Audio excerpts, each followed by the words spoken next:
സ്വർണ്ണവെള്ളം ഇപ്പോഴത് ഇരുട്ടൂത്തി ബി ഗ്രേഡിന്റെ സുന്ദരമായ ഈ ഫൈനൽ മത്സരത്തിൽ 67ാമത് പമ്പ ജനകീയ ട്രോഫിയുടെ ഇരുട്ടൂത്തി ബി ഗ്രേഡിന്റെ ഫൈനലിലേക്ക് ഇതാ 1, 2, 3 കുതിക്കുന്നു.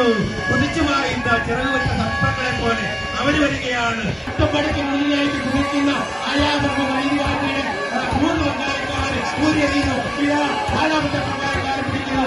5 പേര് ഊരിയെറിഞ്ഞ് ഫിനിഷിംഗ് ടച്ചിലേക്ക് വള്ളം കൊടുക്കുന്നു. ആയാമർക്ക് വഴിവാണ്ടി 1ാം ട്രാക്കിലൂടെ കുര്യൻ കോശിക്ക് ലൂസൈഡ് സൈഡിലേക്ക് വിജയിച്ചോ ഇല്ലയോ അതൊക്കെ ലക്ഷ്യം പറഞ്ഞുകൊള്ളും. അനാരിയും അവരും 2ാം ട്രാക്കിലൂടെ കടന്നുപോകുമ്പോൾ അവർ ചെയ്യുകയാണ്. അവരെ നോക്കിയപ്പോൾ നേതാക്കളായ കുണ്ടപ്പള്ളം സൈഡിലേക്ക് കിടപ്പുണ്ട്.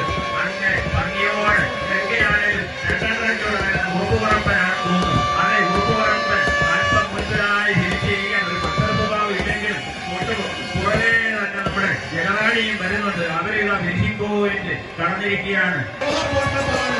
സുന്ദരമായ രീതിയിൽ 2ാം ട്രാക്കിലൂടെ പണ്ടത്തെ കാരിച്ചാലിലെ വെള്ളിന്റെ ഒരു പ്രകടനം ജവഹർ അവർ തന്നെ മുന്നിലൂടെ കടന്നു പോകുമ്പോൾ എന്റെ വലിയ വാങ്ങി ഇത്തവണ ചങ്ങനാശ്ശേരി ട്രോഫിക്ക് വേണ്ടി നെഹ്റു ട്രോഫി തുഴയേണ്ടവരാണ്. വലിയ വാങ്ങി പരിശീലനമൊക്കെ കിടകറയാറ്റ് ഞങ്ങൾ കണ്ടതാണ്. ഇവിടെ ആശാ പൊളിറ്റിക്കണം BBC മത്സരങ്ങളാ ബോർഡ് കപ്പ് കടന്നു വരുന്നു. 2ാം ട്രാക്കിലൂടെ കോട്ടപ്പുറങ്ങൾ വരുന്നു. 3ാം ട്രാക്കിലൂടെ പുന്നത്ര ബംഗാളി. ഇപ്പൊ പുന്നത്ര ബംഗാളി പ്രദർശനമാണെങ്കിൽ കൂടി വളരെ കൃത്യമായ രീതിയിൽ അവർ കടന്നു പോവുകയാണ്.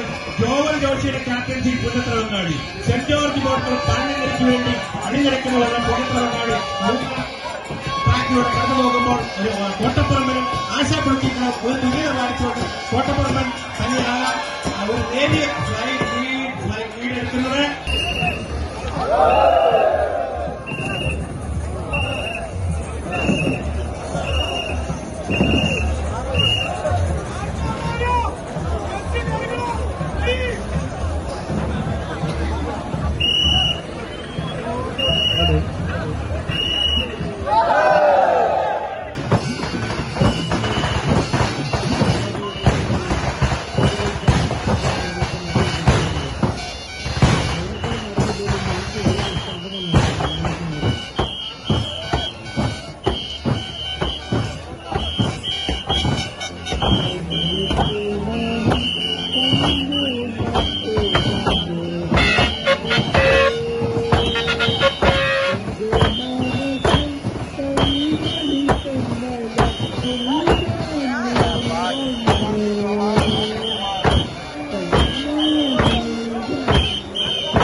Thank you.